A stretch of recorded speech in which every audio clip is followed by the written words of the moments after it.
We will tell the story how we overcome, and we'll understand it better by and by. Oh, by and by, when the morning comes. Oh. Well, welcome, Ned Augustenborg, to Someone You Should Meet. Thank you so much for being here. Thank you for having me, Claire. No problem. And so you're a local filmmaker and TV producer, aren't you? That's correct. Have I got that right? Yeah, that's good. I direct sometimes and produce, and whatever anyone will give me money for, I'll probably do it. Yeah. A man of all talents. So first of all, I'm going to talk to you about sport, because I know you're a big sports fan, and I'm just getting to kind of know some of the American sports, but I heard you're a big Clippers fan. Absolutely. Talk to me about your love for the Clippers. Well, I'll show you. I'll talk about the genesis of that romance. So okay, anyway, yeah. How did it evolve? Well, actually, I grew up in L.A., so I was obviously a Laker fan because when I was a kid, the Clippers were in Buffalo and then eventually San Diego. They were. Yeah. I believe they moved from here in the 80s. Is that 84, right? 84, they moved to Los Angeles from San Diego. Yeah. And so, Jerry West, Elgin Baylor, Will Chamberlain, all those people, I just idolized them because I wanted to be an NBA player myself. So, and it was only about a 20 to 25 minute drive from where I grew up to the Forum, which is where the Lakers used to play. And it was a great time for basketball from my perspective because the NBA was desperate. It's hard to believe, but those weren't really halcyon years, as you say, for the NBA. You could get tickets for $4 or $5 from scalpers. But it was great for me, a kid that, just was lucky to have a paper route. And my mom would go with me, and I'd negotiate with the scalpers, and we'd go in there and watch the game. So basketball was a big part of my childhood. But then Were you good at it? You said you wanted to be a basketball player. Were you good? Well, I was good enough to at least have that fantasy. Yeah, I was a good basketball player. I think I know I was a pretty good basketball player. Which teams did you play for locally? Oh, I just played high school, and then I played intramural in college, and I played in like a city league afterwards. But I had my opportunities to play in college, but I turned them down. So. Oh, why?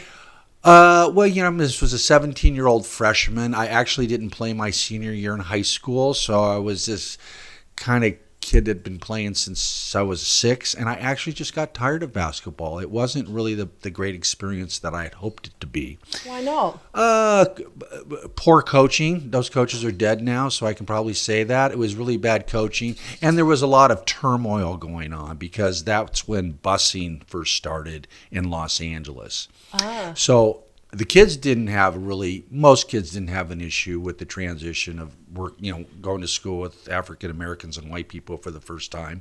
But this was an older staff and administration who, I don't even if they're talked to an African American their whole lives. So. And what year are we talking about here? We're talking about the mid 70s.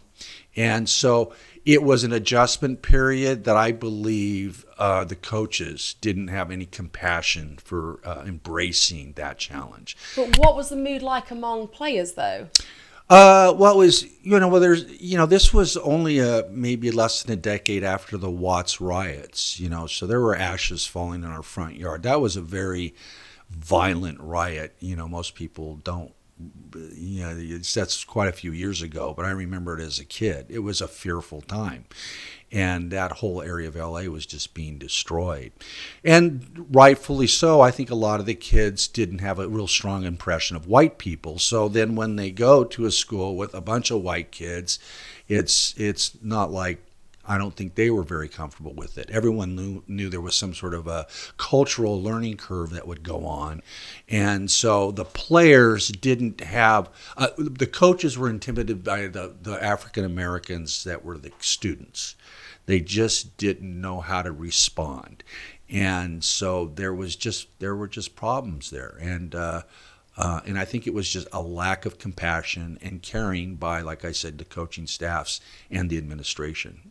Ignorance, Ignorance, yeah. What area was this? Southeast Los Angeles. So I grew up in Southgate, went to Southgate High School, which was adjacent to Watts, Compton, Linwood. Other side, was Downey.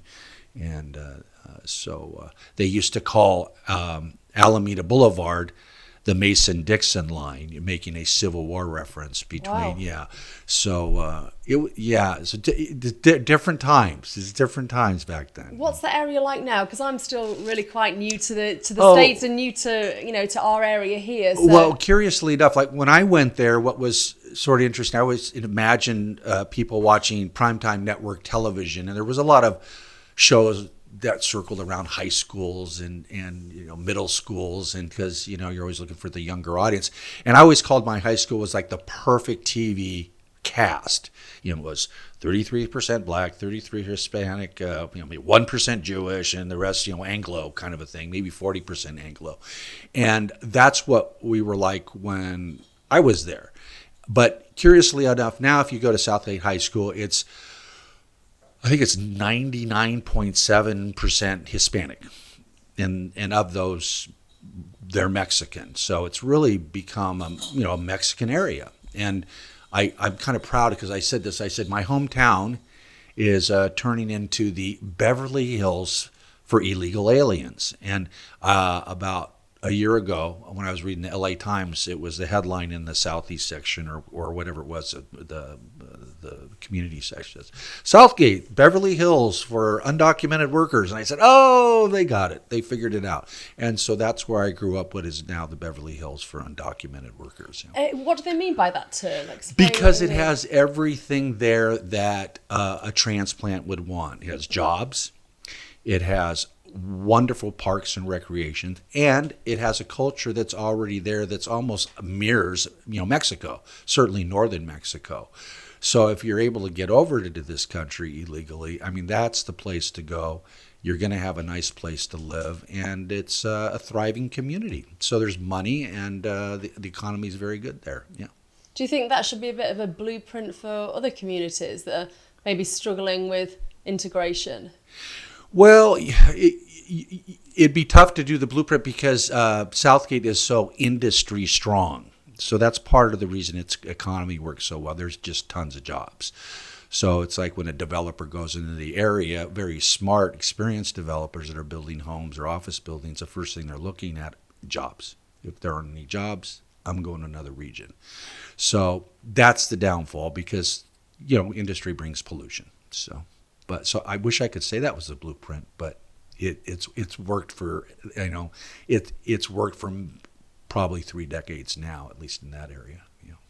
Okay, going back to the Clippers. The Clippers. I hear that they're having meandered. a good season. They're second. Well, they're second, but they're the best team in the West. They're better than the Lakers. They just don't have the same record. Now, I know I'm a bit wet behind the ears with this, but I've heard that... Well, let's dry 'em off. Okay. Well, I've heard... and correct me if I'm wrong, but I've heard that historically they haven't been kind of the most highest achieving team. No. In fact, I can tell you how unsuccessful they have been. In the history of the franchise, up till 7 years ago, they won 33% of their games. And in the last 6 or 7 years, they've won 69% of their games. So there was a big transition that went on there, obviously. But I was going to get to the story, and then I started meandering, which I've been known to do. But the way I got hooked on the Clippers, when I was working in Los Angeles, I had a lot of interns from USC, some from UCLA. A number of the interns that would get rejected by the Lakers, they have an internship with me, and then they have maybe an internship with the Lakers because I had a very strong sports program that USC found very appealing because they used to have a department that focused on broadcast and sports. So there was always a couple of interns that said, well, no one's going to these games. You want to come? So I said, sure. So it was about 15 minutes from my studio, where I worked. I'm at the sports arena, right next to the Coliseum in downtown Los Angeles. How much were the tickets back Well, then? they were free. Oh, back then. Yeah. Well, back then you could go to a Clipper game back then for probably $25. But what's the price now, by the way, just to... Oh, you want a decent seat, $200 now. Wow, okay. But at that same time, to go to a Laker game, you'd have to pay at least $100. You got to realize, so the Lakers were selling out at $17,200 a night, where the Clippers were lucky to get 5,000 or 6,000 into the arena at a night. Okay. So I would sit right next to the coach and behind the coach from the visiting team and go to 20, 25 games a year.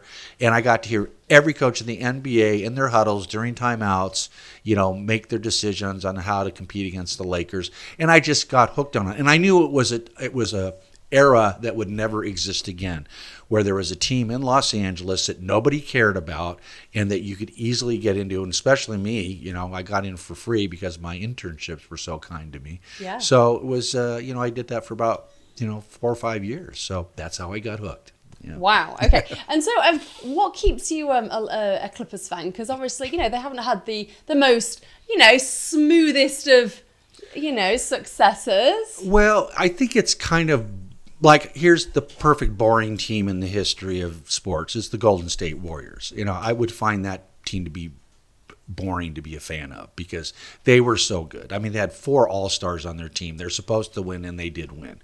So it's like a fait accompli. I didn't like the Warriors anyway, especially since they were very combative with the Clippers. So I always enjoyed, I guess part of the Clippers thing was questioning the coach, wondering if the right players were in there, trades, injuries, all those things, and can we get in the playoffs, and what would I do differently? So there's this kind of aura of questioning that was always going on as a Clipper fan that, like with Golden State, you didn't question anything. They had their starting lineup. They knew everyone was great. They just went through the motions and won. And I felt very bad for basketball because everyone knew how every season was going to end, which isn't a very entertaining product, So not that I like to see anybody hurt, but, now that they've had the injuries and everything and they'll come back like all teams do, it's kind of leveled the playing field, figuratively and literally, I guess. So. Ned, I want to ask your take on teams, professional teams. I'm talking about the NFL teams, also basketball teams, and the NHL teams. How do we lure those big teams back? Because obviously the most recent team to leave the area with the Chargers. Yeah. How does San Diego get those big names back? Well, I think if you take away the good weather and you have a bunch of people shipped in from places like Chicago and New York, that's how you get them back. Now, I'm kind of being somewhat facetious, obviously. You are, but I'm going to get you to expand on that because you mentioned the weather. So again, I've not been here that long, but I've been told that San Diego isn't a great spectator sport town because the weather's so good, because there's so much to do outside. There is, yeah. Why would you, spend 4 hours sitting inside a stadium when you can go out hiking, you can go surfing, you can do whatever else you want? So do you think that actually the weather works against us when it comes to kind of drawing in the big crowds at sporting events? I think it can. I mean, the other argument is Los Angeles. I mean, there's 3 places that routinely are described as the best weather in the world year in and year out. And one of them's Encinitas, California, which is adjacent to where we are right now. And the other is Caracas, Venezuela, which is a few miles away. And then another one that gets on the top of the list is Long Beach, California, which is LA County. So, they got the same weather in LA. I guess it's just a population thing. I guess my point is that people move to San Diego not because of professional sports, but I think more they lean toward them participating in their own type of sport, whether it be kayaking, surfing, golf. This is a golf mecca right around here. So I don't see any sports team in the near future coming here, especially with LA always beckoning. And they've beckoned because everyone's over there now. There's plenty of sports teams now. So it'll be interesting to see what happens in LA, especially with the Chargers. But I would have done the same thing. I had people in the media that I worked with, and everyone was in a state of disbelief. I mean, they were in denial. Oh, they'll never leave San Diego. Well, why wouldn't they want to leave San Diego? Well, because it's San Diego. I said, well, come on, give me more information. And my opinion was that I would leave to LA in a heartbeat. There's more money there. It's more interesting community. There's more challenges, and you're going to get better teams because you're in Los Angeles, because of all the things they have to offer post-retirement and during their careers in terms of additional money and revenue related to promoting, particular products. I mean, that's sort of obvious. So I just thought they were gone. And, I was right, but there's still people mad about that. They're just upset because they left San Diego, and that's just the way it goes. What impact do you think that the Chargers' departures had on the city?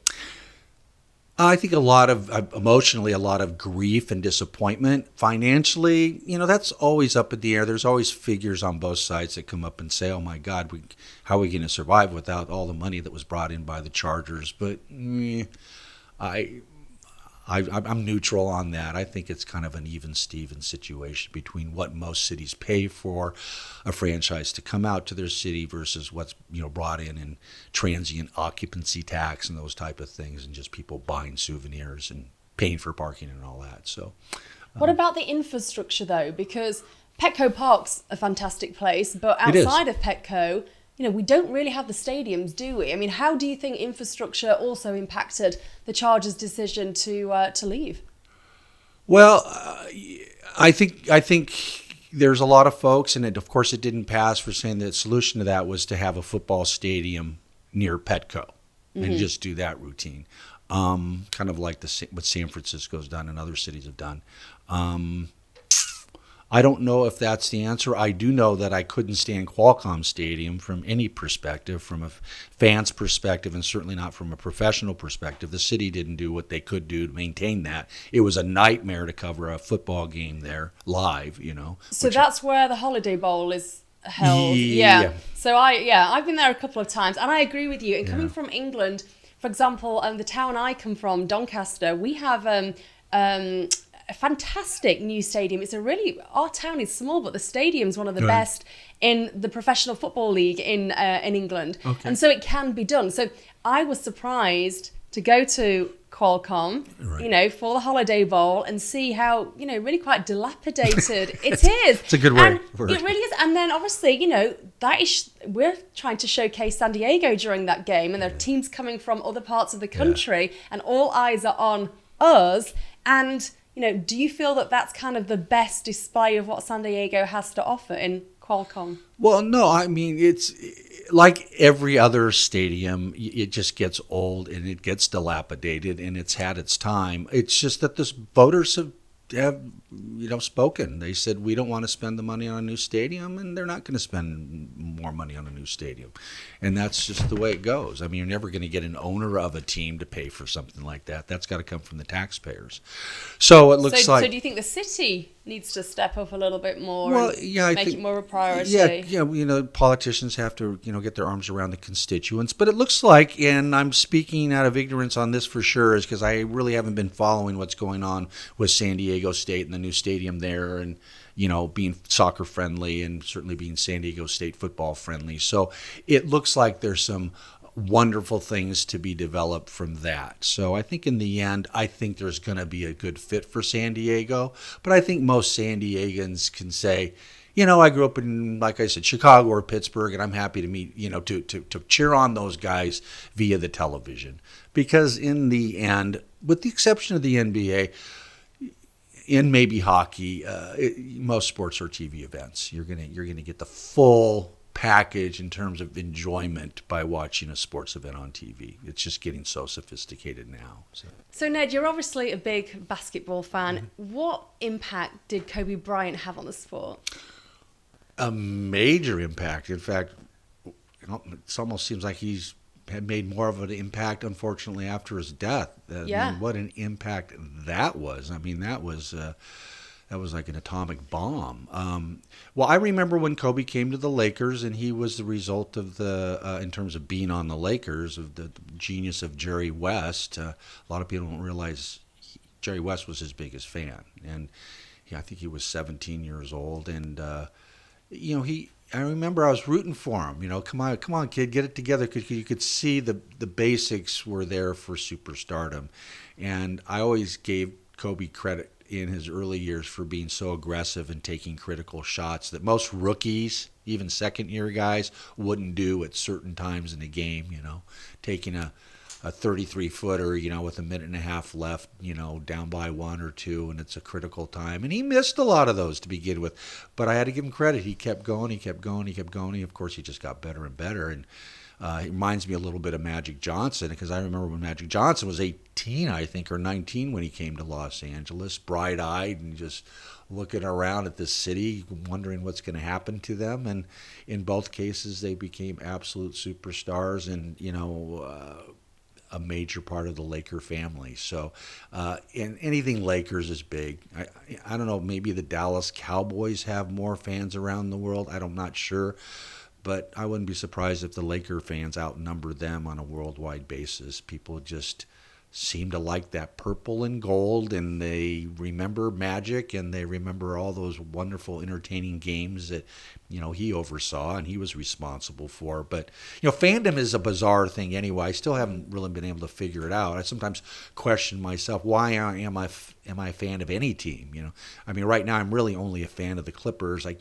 Starting to become a Ram fan again, and I guess I'll always be a Dodger fan. But like I said, the whole thing about being a fan is kind of bizarre if you really break it down. That's interesting. Did you ever see Kobe play? Oh, absolutely, many times, many times. Yeah. And did you film him? Did you ever? Oh, I never directed a game. No, I've never directed an NBA game. All my games have been mostly Pac-10, Pac-12, college Division I games. Interesting. Yeah. So San Diego State games, I've done a number of those. Okay, talk to me about your sports career. What's your favorite sport to film? My favorite. Well, I think I've gathered a reputation, and it's probably consistent with my favorite is girls volleyball. Oh, why? Why? Yeah. Why? Girls volleyball? Well, it's very, very popular in North County, San Diego, and that's where I ended up essentially settling in to after I moved from LA. And with teams like Torrey Pines, La Costa Canyon, Cathedral Catholic, they always have great teams. So I'm seeing some of the best girl volleyball players in the country. We're covering them. So I got kind of hooked on it, and the purity of it and the joy of it and the beauty of it. These girls are really good athletes. I'd much rather, it's sort of like tennis with me. I'd rather watch women's tennis than men's because there's more volleys. It's more suspenseful, I think. So that's one of my favorites. I enjoy it. And it's fast paced, so it keeps you on your toes. You cannot even sleep a second when you're covering a volleyball match. That's pretty hard work. The other end of the spectrum is soccer. I'm not real keen on that. You could literally go to sleep at the wheel and cover a soccer game and probably get hired for another gig. I've got to disagree with you here. Now, in my now, I'm not saying the game itself. I'm saying the coverage part. Okay, okay. I kind of get what you're saying. That so my my previous life, I would sometimes produce. I'm going to say football, but obviously I'm meaning soccer here. So a football show on the BBC for the BBC station I was working for. I would sometimes produce it. So it's funny. So that's my kind of little insight into kind of working on sport. And it's very passionate. You see, football or soccer is our kind of national game. The only other game that I see here that's kind of on the same level is college football. I see the passion for college football. That's as if like we're going to watch an international soccer game in England. That's crazy. Talk to me. Why is college football, even more so than the NFL, so passionately supported and followed? Well, I think it has a lot to do with two things. One is you've got the enthusiasm of youth. You've got these college kids, so they're going to be totally wrapped in. They're paying tuition. They bought into Notre Dame and USC or wherever, or whatever school might have a football team. But then you've got alumni, you've got the legions of people that graduated from those schools. And when you take schools like a Notre Dame or a USC or a Michigan or Ohio State, that's a lot. There's a lot of people around the country that are hooked to that in almost a religious sort of a way. So that's where that passion comes from, without question. It's a family, and that's what I see when it comes to your football. I like how you're using the correct terminology. Well, I try. We try to keep this as international as possible, right? Since this is being seen all over the world. I love it, Ned. Thank you. I appreciate that. Make you feel right at home. I'm doing what I can.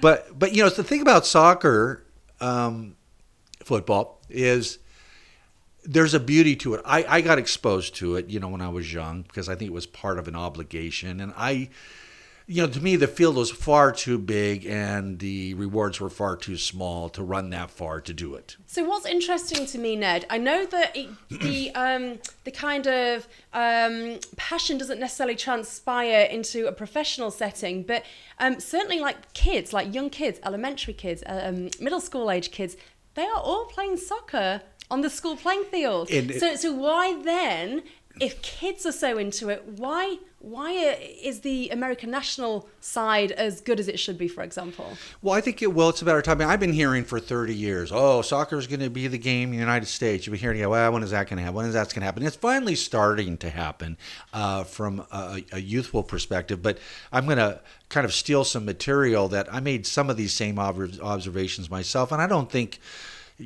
football people or soccer people would really find this pretty complimentary, but Chuck Klosterman, I like to read a lot of his stuff, and he came up with an observation that I guess you could say is kind of cruel, but it's very true, I think, when it comes to the kids loving it, and I think parents as well. If you look at the traditional American sports, basketball, football, baseball, there's always this sense of drama that's going to come up, like, soccer has its drama as well, but you've got these situations where you've got a 10-year-old kid who doesn't play very well, and he's kind of forced to even be out there just to get some exercise. And there's, 5 seconds left in the game, and somebody fouls him intentionally because they know he's the worst basketball player on the team. Football player. And then he goes up there and misses his free throws. Okay, yeah. And that kid's going to remember that the rest of his life. And then with baseball, you've got the poor kid who's not very good, who has to play a couple innings in right field. It's the bottom of the last inning, and there's a fly ball, and they're up by one. There's 3 guys on the base, and he Charlie Browns it, and it hits his mitt, and the ball comes down. Miserable experience for that kid. And then football's even worse. You play Pop Warner or youth football, and you may not be the best guy in the team. You probably aren't the best guy in the team, and you're sitting there face to face with the guy who probably bullies you and picks on you during class time anyway. And now the coaches are encouraging this guy to beat you to a pulp, So there's all these really negative moments in American sports that soccer or football, European football, doesn't have. That's the beauty, I think, of soccer, is you can go and you can run around and your foot doesn't even have to touch the ball, and you're going to have fun and you're going to feel part of your team. Are you saying it's more unforgiving? Much more unforgiving. Or more forgiving, rather. More forgiving. If you may not be the most talented, but you can still have fun. Is that what you're trying to say? Yeah, and it's more of a communal experience, and there just aren't as many situations that soccer provides that are so demoralizing as they are in football, basketball, and baseball. So that's what I like about soccer. So it's kind of I realize it's sort of a left-handed compliment, but okay. So more kids can play it, and they don't get hurt. That's what's great too. Not as many concussions. It's almost, I'm going to say, compared to most other sports, injury-free relative to most. Okay, although the interesting point to that is, you mentioned concussions. I know that concussions are big in American football. Oh, yeah. However, a similar thing is now happening in the UK, because obviously players do head the ball when they play soccer, and there's a link to concussions there. So the same kind of wave, if you like, into kind of medical research and connecting the quite obvious dots that, head injuries during a football game are related to, mental health injuries or illnesses and brain injury. Same thing's happening in the UK, interestingly enough. Golf is also another one of your passions, isn't it? It is. You're an avid golfer. Did you go and watch the Torrey Pines Farmers Open the other week? No, wasn't interested. I'm at an age. Well, I'm at a point now. I'm at a point in my life right now. Do I want to spend 6 or 7 hours watching other people play, or would I rather play? You see, that. So goes I would back rather to, play than watch them play. But doesn't that go back to the point we were discussing earlier, that San Diego is just not it's not a watching sport town. People would rather. We've got a big open with, Tiger Woods playing, but people would rather go out and play golf than go and pay money to go and watch them. I guess you could say that, but I think I'm an anomaly amongst most golfers. So the people I golf with and friends of mine, they do go. And part of me is, I covered the U.S. Open when it was here in 2008. And at Torrey Pines? Yeah, and I probably interviewed, over 200 PGA players when I was in news, because I was the only guy that knew about golf. So I always just assigned myself golf, because there was a time in San Diego it was golfer's heaven as far as seeing the greatest golfers in the world. You had the Tournament of Champions at La Costa here in Carlsbad, so that was a double tournament. It was seniors and regular tour players. So I heard about this one. So this used to be a regular Oh, stop on the tour, didn't it? Yeah, it was La Costa? wonderful. Yeah. It was wonderful. Why is it not now? What's happened? Well, the word I got was it's an antiquated tour schedule for the PGA, and the reason why is that tournament and the LA Open continues to get rain, and that's because of that antiquated schedule relative to the weather. So I heard that Tiger Woods said, I really don't like walking on, muddy fairways and damp fairways. It's hard on me, and I'm not coming back to this tournament unless you move it somewhere else. So they said, oh, well, Tiger wants it moved. So they moved it.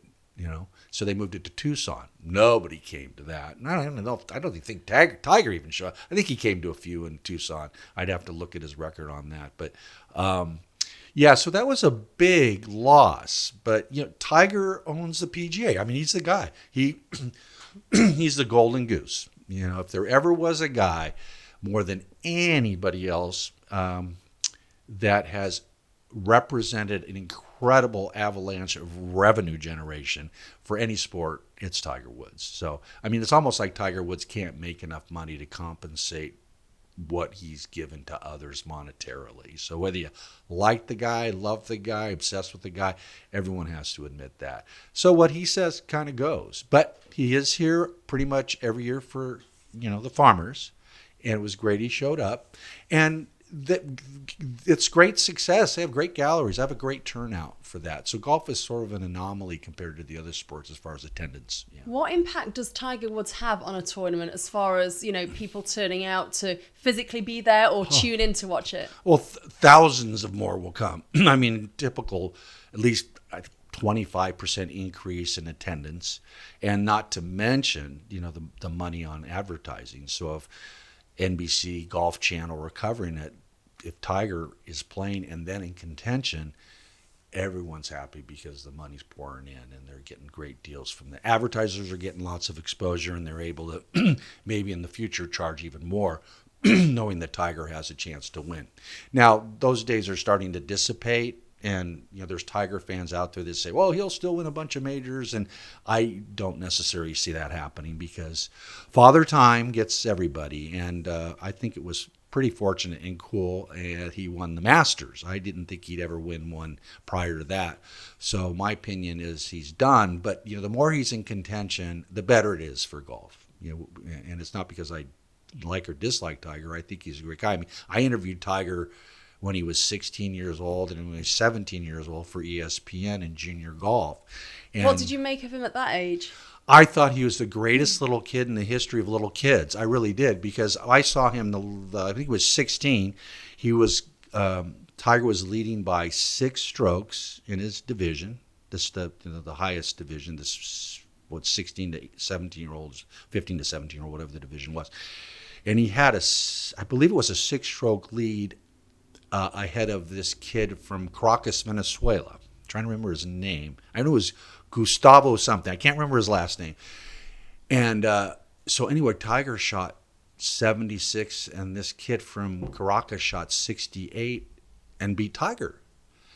And so I'll never forget, I'd already been assigned to do this for ESPN. And so I'm looking over at the awards ceremony, and there's like a couple hundred parents, and there's the scoreboard, and everybody's gathering around. And then, about 30 yards away, there's a little folding chair up against the stuccoed wall of the restroom, and there's little Tiger sitting there with his head down. I'll never forget that. How did he take the loss at that age? Well, I wanted to find out because I had to interview him because he was leading, going into the last round. And he saw me out there because I was only camera guy because Tiger wasn't big yet. There was a few people that knew about Tiger Woods locally, but he certainly wasn't nothing compared to what he became.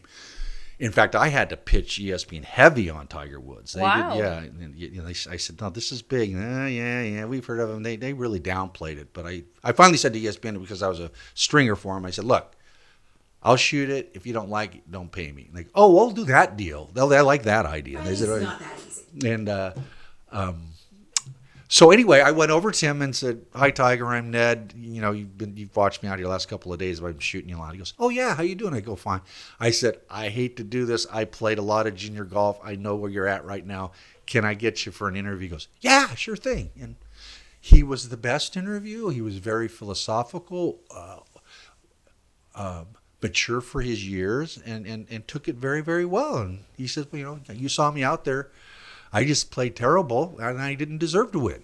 And that's exactly here we go. what Look, I think we've got here there he is. a little video of 14-year-old Tiger Woods. That's 2 years before I met him for the first time. Where do you like to play here? Which are your favorite courses? Well, without a doubt, my favorite course is Rancho Santa Fe Country Club. Ah.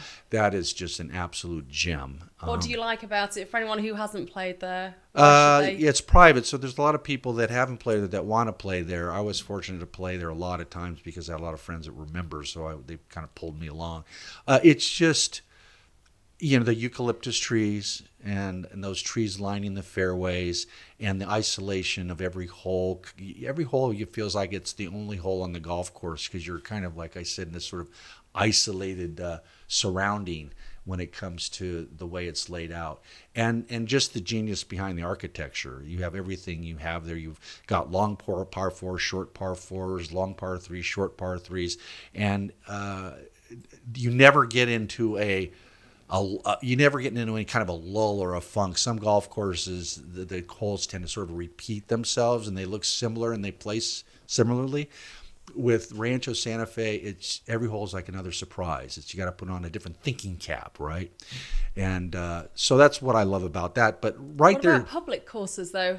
What are your favorite public ones? Well, I think a lot of people heard me say this. I'm a big fan of Camp Pendleton. There's a golf course. Yeah. Oh, wow. And that is Billy Bell was the architect. I believe it was built in 1957. And it's Billy Bell's gem as far as I'm concerned. He's known for Torrey Pines. He also designed Torrey Pines north and south. Yeah. I wonder if, Edward, can we get up Camp Pendleton Golf Course, have a little look at it? Now, I'm not a golfer, and obviously I'm still new to the area, so I didn't even know there was a golf course some out there. people don't. Yeah, or some people have heard, but they don't think they can get on. Now, since 9/11, and there's a new commander on base the last few years, they've tightened the security. So you have to go through a lot of paperwork But it is open to the public. Yeah, but you just have to go through a process that's rather demanding in terms of time to get your card to be able to go on and play. Like if you were to go over there now and say you want to play, you could, but you might have to sit for 2 hours to get a pass before you can even play. Okay. So most people don't want to do that, which works out great for someone like me because I've got my annual pass. I renewed it, and there's no one out there because of the difficulties in getting your pass. And I'm guessing that's for security, just because of the location. Exactly. Yeah. So it's like. Oh, this is it here? That is. So designed by William Bell. William Bell. That's the first hole, and that's the 15th hole. That's this 15th hole, par 3. 15. Yeah.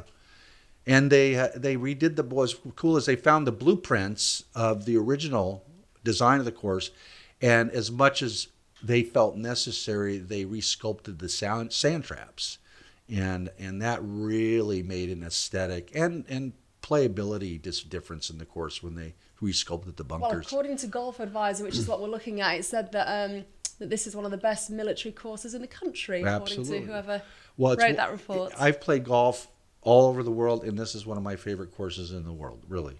And that's, of course, my personal opinion, but it just suits my eye. And it's kind of a typical Los Angeles course. It has that sort of LA feel with the cypress trees, the sycamore trees, and the eucalyptus trees, and the Poana greens, and the Kikuyu fairways. So, yeah. I like golf. You've just got me thinking. You said cypress trees. Have you played Pebble Beach? Yes. The courses in Carmel. Which is your favorite Carmel course? Cypress Point, without question. Yeah, that's awesome. More so than Pebble? Oh yeah, absolutely. Why? Why do you like that one? I think it's harder than Pebble Beach. Some people might argue with me. I mean, Pebble Beach is not a hard golf course. When you look at it from the air, you go, "Oh my God, this looks like a treacherous." Well, I'll take your word for it because I haven't played it. I've been there, but just to kind of spectate. Yeah. Now, if it's windy, but every golf course is hard when it's windy. Yeah. But certainly when you prepare the golf course for United States Open. That's different. They let the rough grow. But it's, lots of birdie holes on Pebble Beach. It's not that hard. It's really kind of a fun golf course. Torrey Pines really, without the U.S. Open conditions, I feel Torrey South is tougher than Pebble Beach. But Cypress Point is in my top 5, and it's a lot of people think Cypress Point is the greatest golf course in the world. So that's nothing unique about that. Where does Torrey Pines rank in your?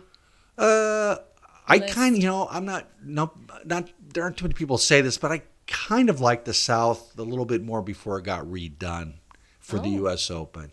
There were some cool things that were done, but. There were some things that I think should have been left alone. I mean, when you enlighten me, because I'm, you're talking to someone who knows nothing about golf. So tell me why Torrey Pines was better prior to the improvements. In your opinion?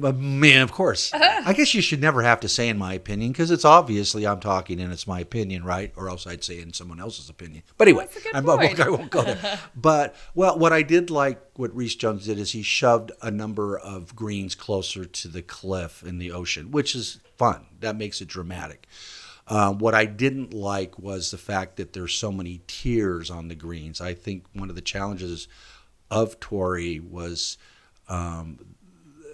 the smaller greens that had a gradual slope to them that generally kind of conformed to the hill, which meant it went toward the ocean.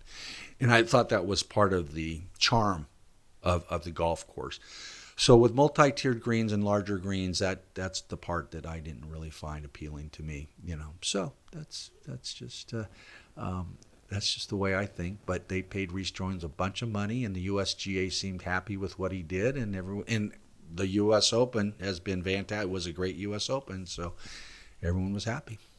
One thing I've just got to throw in here while we're talking about golf, my only golf claim to fame is that I spoke with the 2016 Augusta winner, Danny Willett, who happens to be from Sheffield. And I was working for the BBC in Sheffield at the time. Oh, how cool. So I called him the day after his win, and we had a chat with him on our breakfast show. So there you go. How fun. That's I'm impressed. The extent of my golf knowledge. There you are. You started at the top. Well, absolutely.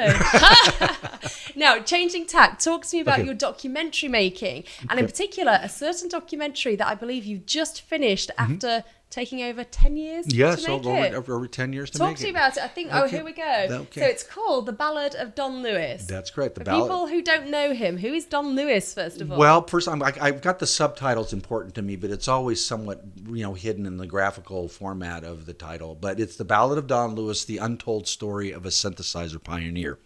Okay. Since people don't know who Don Lewis is. So, now, if you're deeply ingrained in the industry of music, instrumentation, design, and manufacturing, then Don's a legend. But that's just part of a larger industry. So Don Lewis is this incredibly gifted human being that not only is a musical genius, but he has also this great capability to understand the nuances of electronic engineering. So he was born at the right time because of his musical abilities and the start of electronic instrumentation through analog synthesizers, which started around 67, 68. There's arguments you can say it preceded that, but in terms of really starting to get its early exposure to listenable music and to the public eye, you're talking the late 60s. So just describe in more detail about the actual instrument he created, because it was it was very forward thinking, wasn't it? Very much so. Time. He was 10 years ahead of his time, actually. What he wanted to do, he fell in love. So this is it here, isn't it? That is. It's called the Live Electronic Orchestra. So it's hard to see. Or Leo for sure. Or Leo. We call Leo. We don't know if Leo's a woman or a man. So I think he's a man. So I say he. But he's like a person. So you will see a number of synthesizer modules and keyboards there, because Don's goal was, what would it be like to be able to hear all of these differing synthesizers from a variety of manufacturers simultaneously, thus the Live Electronic Orchestra. So his electronic engineering mind knew there was a way to do it. So he just grabbed off the shelf technology, reconfigured it, and he was really, I think the basis of it was, There he is on it right there. Yeah, should we see if we can have a little listen? Can we hear that? Play, I don't know. Edward? And I don't know if he's just kind of toying around here. Okay. I think he's probably just interacting with some folks. This is at the. Oh, here we go. There we go. So you have sort of a mini orchestra done here, depending on how you want to play. So you can change anyone. What got you interested in Don in the first place? Well, the reason I got interested in Don is when I was working for a cable operator. It's now they're out of business. In fact, two of the founders are in jail. Adelphia Communications. So prior to them embezzling like $22 billion or losing $22 billion, I was working for them. And that's a whole different podcast. We could bear an hour talking about that. Yeah. So that was Adelphia Communications. Anyway, part of our obligation, as with every cable operator back then, is you have a certain amount of money known as franchise fees that you dole out to the community that you're serving. So a percentage of the profits from the cable company goes back to the community. Then the community takes part of that for local programming. Okay. So if they find people in the area that say, gee, I want to do a documentary, 10-part documentary on sewer lids. And then they say, oh, great. We always wanted to see a 10-part documentary on sewer lids. And Of course. you figure out how much it's going to cost. And then my staff would facilitate that for them. In this case, we got a visit from a more glamorous group with a more glamorous subject, which was Don Lewis, who I didn't know at the time. It was coming to the Museum of Making Music in Carlsbad, funded by NAM, the National Association of Music Merchants. And he's bringing back this revolutionary instrument called the Leo that's been in storage for so many years. And they were looking for money to do maybe a little 4 or 5 minute video on this concert. Well, I've always had a love for synthesizers. When I first heard a synthesizer, I just went crazy. I had to know what was making that sound. It was so bizarre. It was so different. So in the back of my mind, since I was a little kid, I always thought it would be cool to do some sort of a film on synthesizers, believe it or not. But it wasn't until I met Don that I realized this might be the key to doing it.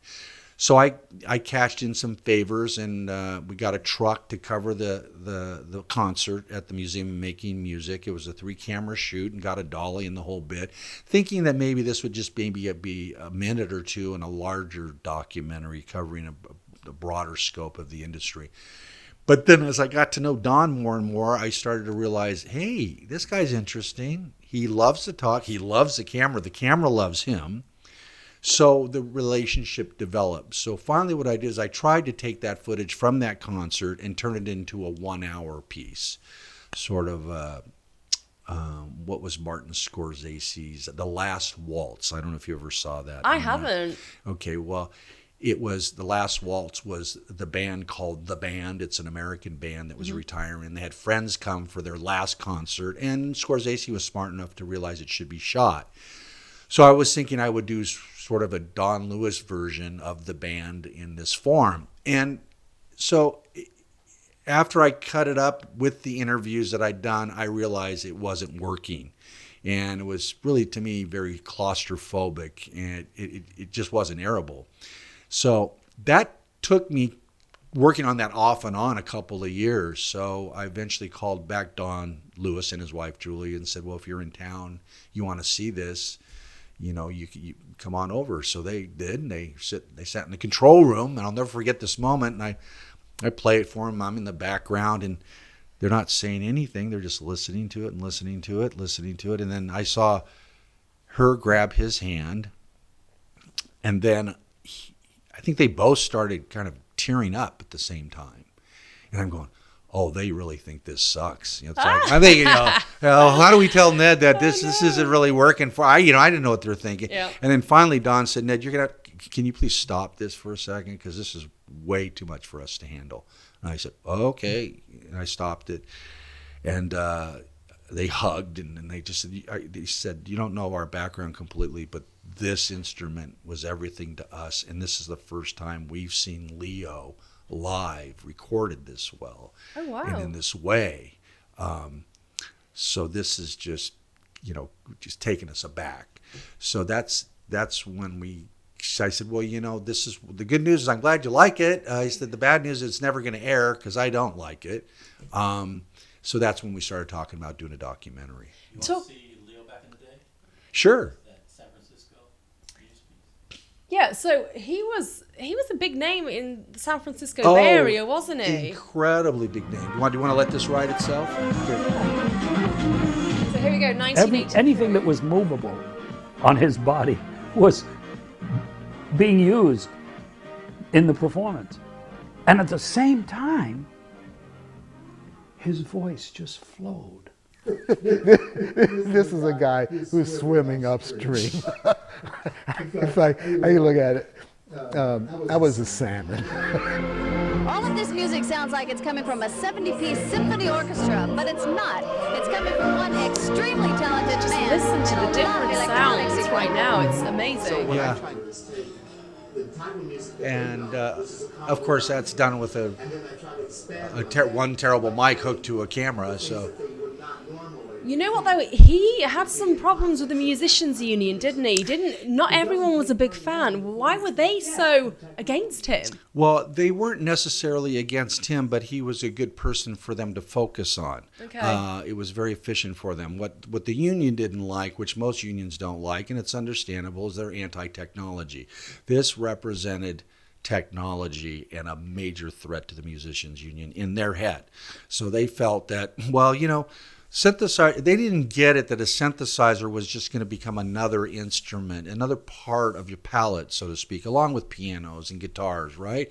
They thought it was going to replace everything. Sure, because just in that clip we've heard, it's almost like there is an orchestra in that room. So Right. that the musicians' union, their concern was that basically musicians would become redundant because of the Leo. Yeah, and less musicians, less dues, less money. So they realized, well, Don's just this guy who, they didn't really realize how good Don was and really how successful he was, because he was playing every night, and they kind of assumed, because he didn't play the bigger houses that often, that he wasn't doing that well. But he was actually probably one of the highest paid musicians in San Francisco.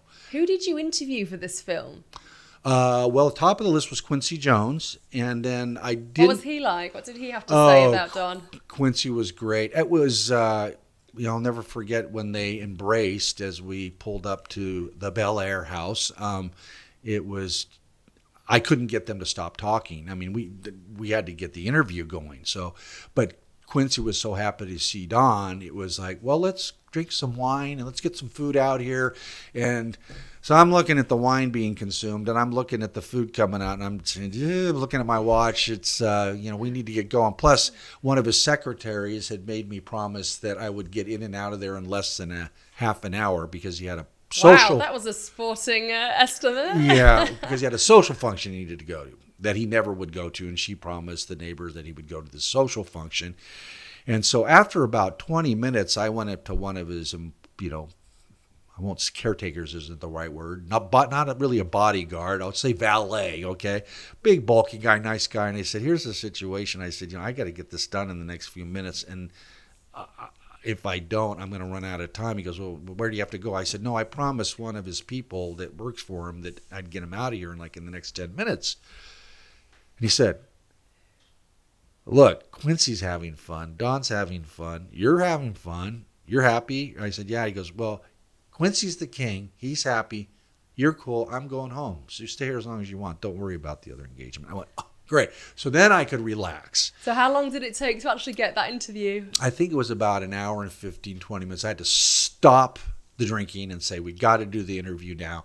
And then Quincy was great. Yeah, so I interviewed Quincy.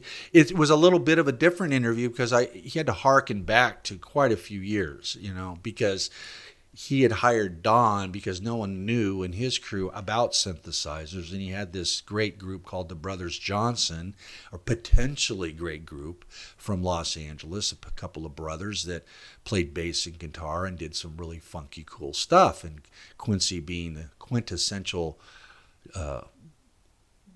a dictator of taste, he knew talent when he saw it. So Don went in and they just recorded hours and hours of different funky synthesizer sounds, and and then incorporated them into the album. But that was 1974. So we're talking, this interview took place about 5 or 6 years ago.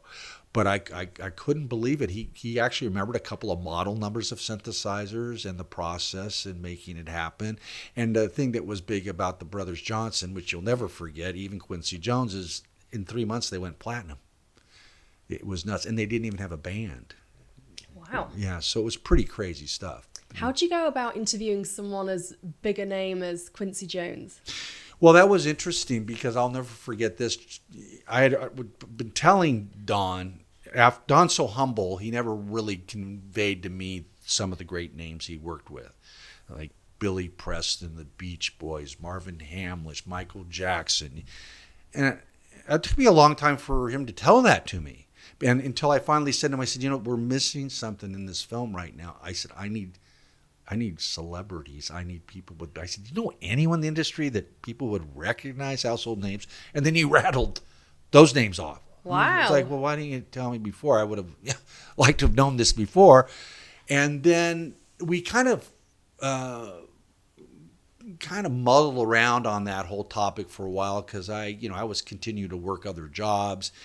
And Don's mom died and my mom died. And I think we both started realizing, we're not going to be on this planet much longer. And I remember Don was in my car. He said, I'm calling Quincy now. He goes, we got to do this. And he just called, got a hold of the secretary. And from there, I just sort of took over and we booked it. Ed was a part of this story, our producer and show creator. That's another story maybe for another time. But I could tell you that could go on an hour about the whole story between getting it booked and getting actually to Bel Air is almost a documentary. Well, I'd love to hear about it. And yeah, maybe let's get you back on and we'll have a chat about this documentary. As long as you have another glass of tasty water for me, I'll be well, that's the least I can do, Ned. Okay, so fast forward kind of 10 years or so. So you've now wrapped up the film. Right. What does Don think to it that was what does Don think about the film? Yeah, what does Don think to it? That's a very good question. Don and his wife Julie have been unbelievably great about that. I cut together scenes and sequences throughout the process, and I would send them to them. What do you think? What do you think? What do you think? And they actually loved everything I did. And then, of course, I change it. Well, we like the other version better, but this other version is really good. So we went through this friendly repartee over the course of the editing. And the thing I really wanted to know is not only did they like it, but was it historically accurate?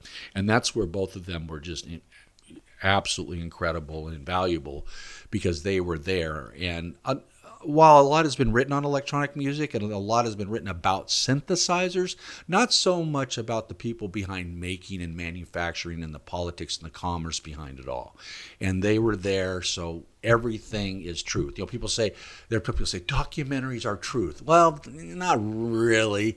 Documentaries are the opinion and the story being told by the documentarists. You try to be truthful, but this one, that was sort of my cornerstone on the whole thing is the truth.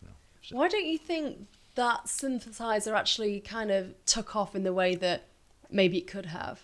Why it didn't? Yeah, why didn't it? Well, let me rephrase that question. We'll cut that out. No, I can answer that. Oh, okay. No, I can answer that. One of the big problems was cost. If you in today's money, if you were to buy a Moog synthesizer back in 1971 or 72, I think it would be like $15,000, $20,000, $30,000 depending on the model. So would that still have been cheaper than employing like a whole orchestra? Well, it doesn't equate that efficiently, Okay. Because you got to realize back then. So that's what made Don so exceptional. If you bought a Moog synthesizer back then, you would get a synthesizer, and it's a keyboard, and if you play the piano, you can hit all the keys you want, and you hear them simultaneously. Not so much with a synthesizer. It was one note at a time. So if I hit a C, I couldn't hit a D and hear the D simultaneously. So it was called monophonic. Mm-hmm. And the big breakthrough was going polyphonic, where you could actually press more than one key or two keys simultaneously and hear them all. Yeah. So that's how basic it was back then. What was cool about it is even though you had one key, the sounds were so rich and they were so different. They were so groundbreaking. And it was kind of like a guitar without strumming chords. It was taken the keyboard and almost turning it almost a lead guitar instrument for some people. Not to mention how it impacted movie soundtracks, because it was very conducive to science fiction films in the early days. And that's really where most people heard the synthesizer the first time, or cheesy science fiction films, that were, in the early mid 60s, something like that. And you hear all this bizarre stuff when the invaders come to our planet, those types of things. And just remind us, where can we see the Leo now? Where is it? The Leo is in Don's living room. Oh, is it? So, yes. So it's not in the Music Museum in Carlsbad? No, what was happening with that is they were running out of room at the museum. As history continues to plot along, there's more history to be told. So it got to the point where Leo was displayed in its entirety, but they had to let's take these modules out and then we can make room for this other instrument and this other. And before you know it, Leo was kind of getting painted into a corner. And so it's like, well, why? It's good it's there, but you're not really seeing it in its full grandeur. So, and it needed to be maintained. So finally what happened is Don and Julie got it back, and Don has been working on it for a couple of months. And if you go to donlewismusic.com, he's starting to really generate a strong presence on YouTube because he's documenting the regeneration of Leo. So you actually seen him talking about what he's doing to his ARP, what he's doing to his Oberheim, what he's doing to his other instruments, and the capacitors are there, and the circuits are there, and he's pointing out how he's fixing it. So it's kind of cool. So he's just getting it up to speed, because the eventual goal is it will come back to the Museum of Making Music, but it would be great that it could be operational as well at the same time, and just be in a position where it just needs maybe some light maintenance. So Don's just digging through it, and it's pretty much fully functional, or close to fully functional for the last I heard. So that's where Leo is. Fascinating. But wow, Leo was in storage for a couple of decades, and Oh. that's a big part of the drama of the story, is that it's almost a Christ-like story. It's like your Don gives birth to this instrument, and it's successful. It's spreading this wonderful sound, and then it gets crucified, and then it gets reborn. So it's almost, in a sense, biblical, in the way the whole thing kind of laid out. Well, where can we kind of see this film? Where can Well, people go to watch it? if you are a cable television subscriber, it is available right now, as of actually February 1st,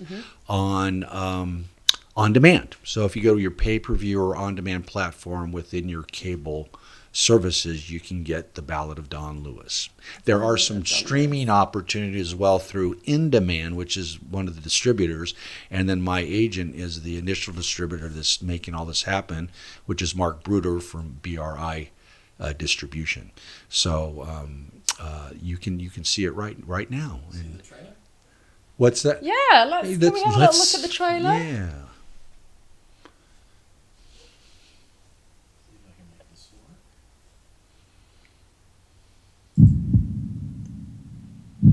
His vision of what instruments should do is still 10 years past our ability to make them. Look at the things he invented and the things he modified. You're talking about a historic character here. He doesn't know it, but he is, Let alone putting a screwdriver and a soldering iron together to come up with this sound. And it was up to us to make the sounds that would come to market.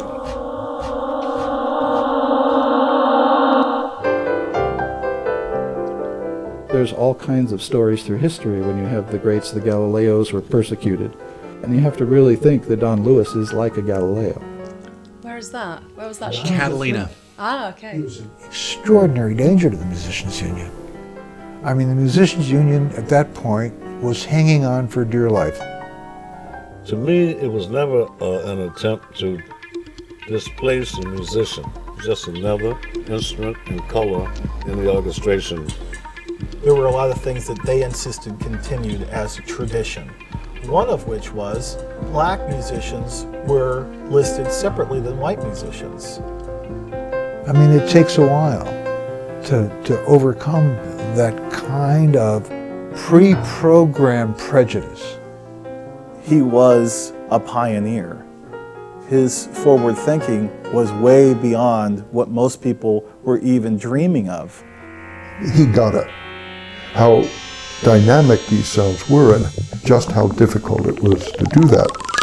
Always we think how to synchronize each other, always problem, but he did by himself.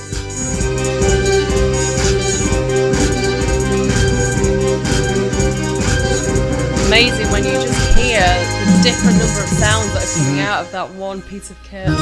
Well, and the reason for that is Don is the first one to put different instruments on every key. Not so you know your CDE could be one synthesizer, and then you go up to higher into the octaves, and it's a totally other synthesizer. So he'd play a chord, and you'd be hearing 3 different synthesizers simultaneously, which created a brand new sound.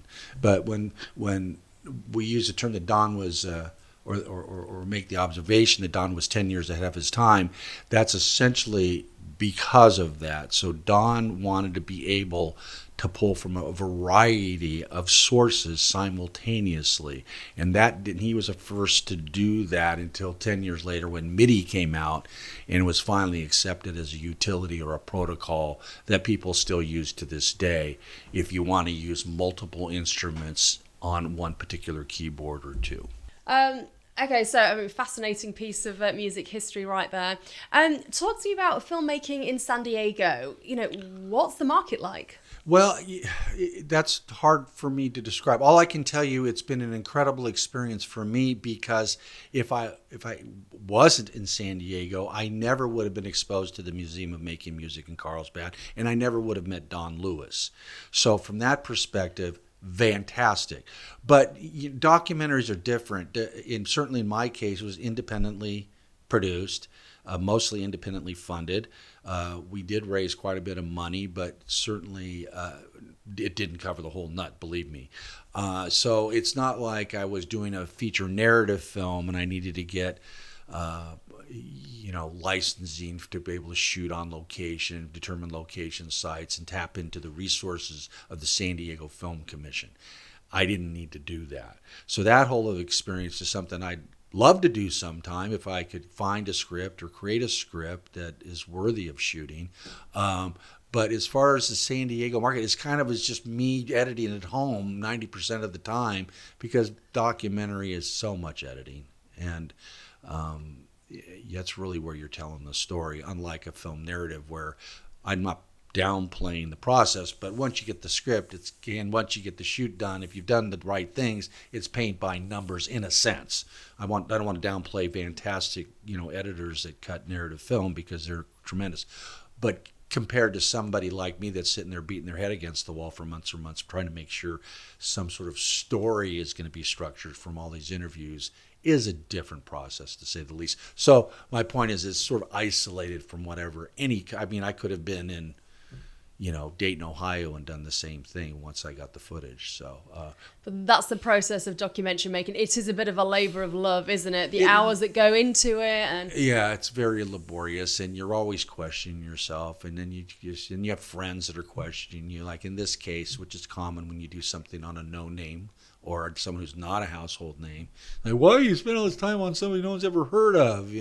That's an easy thing to say. So I think you're kind of semi-crazy for even having faith in the story to begin with, right?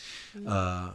And then you've got people in there that kind of hang in with you, and they're curious about the journey and how it's going. But it's surprising how many people I know said, "Well, I knew you'd finish it." I said, "We did. I wasn't. I was starting to question myself on this, but yeah, I just assumed that most people thought, Ned's going to drop this eventually, But you didn't. I did not even close. Never thought. Well, I'm glad that you didn't, because it looks great. I can't wait to see the full film. So thank you so much, Ned. I mean, we could talk about lots of other things for many hours, including more information on this. Yeah. But we'll wrap it up right now. But thank you so much for being here, Ned. Thank you, Claire. Hope to come again, and we can. Love to have you back on the show. If there's gaps, we'll fill them. Okay. We absolutely. I think you and I between us we can fill some gaps. I think so. Thanks, Ned.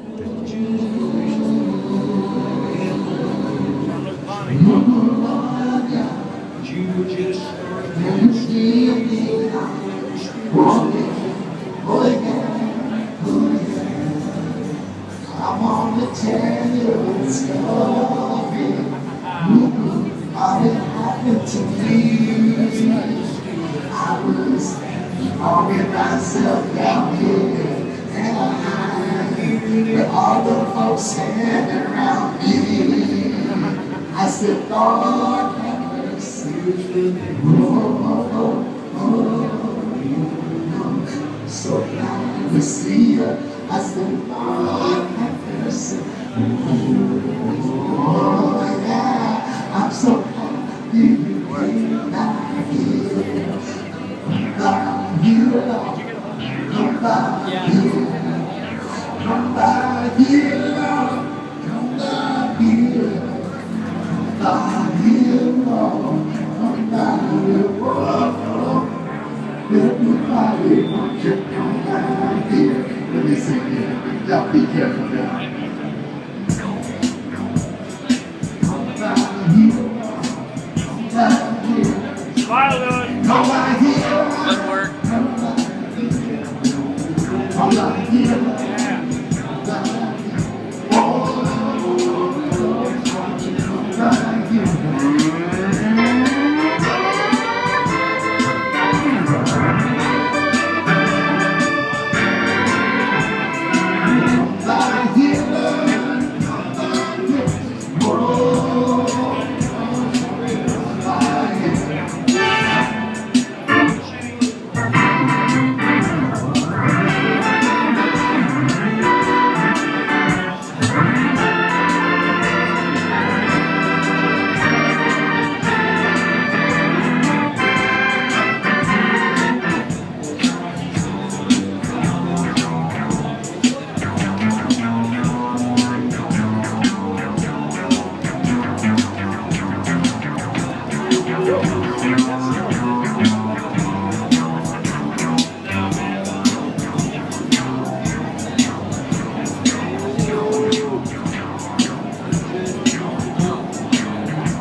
This is the only place in the Baptist church where you can dance and don't get thrown out of the church.